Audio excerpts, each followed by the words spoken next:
So this is the first generator I believe I installed after the ice storm of 1998. And the person I installed it for, they got a new one up to date. I think that was last year or the year before. He sold this old one to this household, and I installed this generator with a modern Essential Circuits transfer switch. So the wiring is a little bit different. Wow, looks like they kind of mashed that all up. But anyways, the construction's done, so it looks like it's time to put this back. Ooh. And safety first. I want to make sure nobody, wow. I put them in that and to protect it from water. Now it's laying on its side, full of water.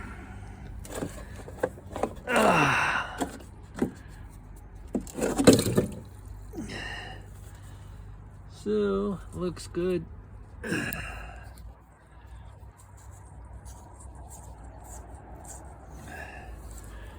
This goes on the inside, so I gotta take the lock nut off.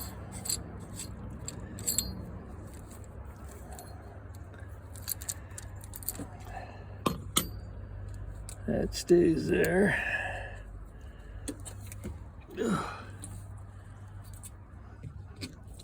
And these all go in there.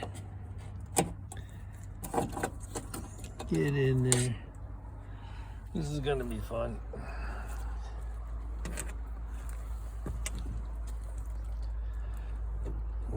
I hated these things. These, like, any pressure from up above and boom, closes, hits you in the head, hits you in the arms.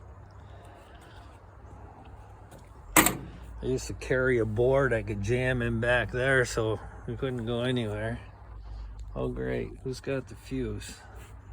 I think I put that in my pocket. So, what size are those?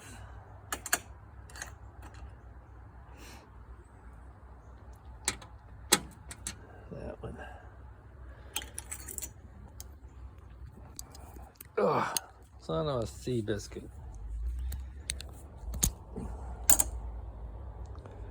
Well, that ain't gonna work. I need that one.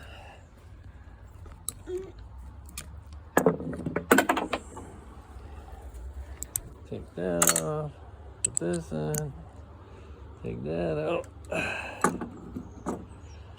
put that in.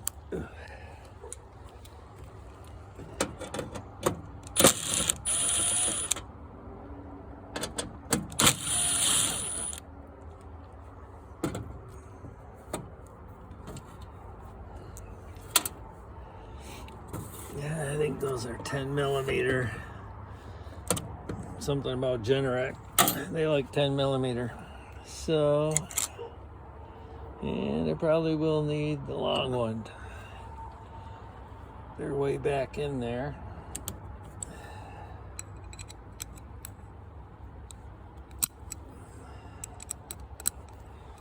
And my tool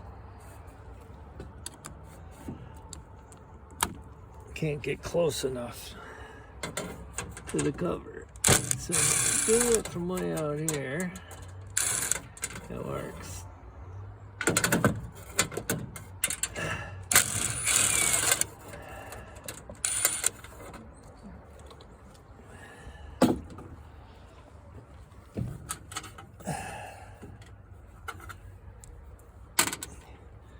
Then I just lift this, fight with that to get it over that, and then tip it.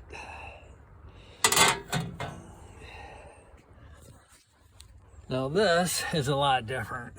see the input is the 4-wire input. N1, N2, 23 and 194. And the newer ones have, I don't know, about 7. But I added the extra wires just in case they ever pull this old antiquated thing. See, N1 and N2, that's the 240 volts. It's actually coming from the house utility power so that the generator can look at it, and when it's gone, it knows to start, transfer, and apply generator power. So it comes in on N1 and 2. It actually comes over to this transformer over here. These 2 wires on the bottom. And then on utility power, this transformer puts out 16 to 18 volts AC, which makes that module there put out the charging voltage for the battery in DC. Over on the other side, it's another transformer. I forget what it puts out, probably a lot less. And that's because you don't want to run 240 volts into a module to check N1 and N2. You reduce it so it's a lot less voltage being looked at. And then when it starts, it generates power. The power goes out that way to the house on them larger conductors to power the house. And the generator actually has a winding, a separate winding that's used to charge the battery while it's on generator power, because the battery has to be charged all the time. All these electronics, they're powered by the battery. So if it doesn't have battery charge on utility or on generator power, it will eventually die, and then the generator can't function. So I'm just going to tie in these. I don't know if I don't even think I can set up my phone to, but I'm just, for power, I'm just going to bring this red and the black right onto the breaker. I'm going to bring a ground in to right here, neutral to under that bolt. N1 and N2, like I said, 23 and 194, and they're used to transfer the transfer switch inside. Very simple. The new one's a little more complicated. So I am going to do that. Then I'm going inside. The only thing I have to do inside is put the 2 fuses, N1 and N2 back in the transfer switch. T1 doesn't go in because I don't need a T1 voltage out here. So other than that,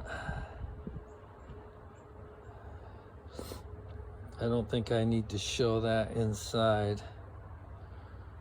So I guess that's it. But it's strange. This is the first one, I believe, that I put in after the ice storm of '98, and it'll probably be the last generator that I work on, because I think I'm at the age, and Generac's getting to be a big test of patience, trying to control everything, so I think I'm done. C'est la vie.